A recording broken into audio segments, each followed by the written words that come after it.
Nós também, assim, lá economicamente na Bonaire aqui, nós temos nosso turismo a parar completamente desde que o vírus, a crise que há sido entrada na março último. Nós também temos certo setor seguro turístico que está quase 80% da nossa economia, agora praticamente a para completo. Tu rende que está funcionando nesse setor e também praticamente não está trazendo no momento aqui. Nós, de outra banda, estamos tendo sostém de diferentes possibilidades de sostém voor de Holanda, que ajuda voor de Den Haag, Ministério que ajuda e ajuda tanto em Sintrabó como em instância que o fundo por sobreviver. De outra banda, nós a começar a versoepelen met work e nós está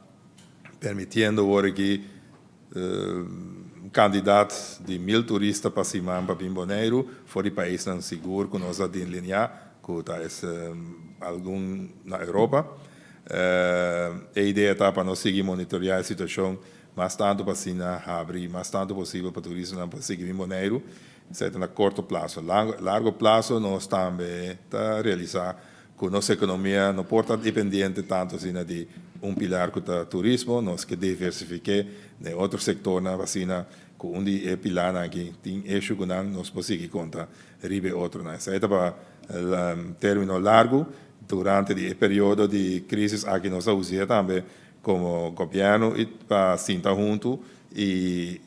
como governo sobre todos os stakeholders da economia para assim nós por trazer plan e bem que a ideia com também seguir depois de Covid e nós temos recovery team que está trazendo dentro aí junto com o nosso diálogo central que também está crescendo todo partido na junto para assim nós por ter término largo com uma economia muito mais diversificada e duradouro.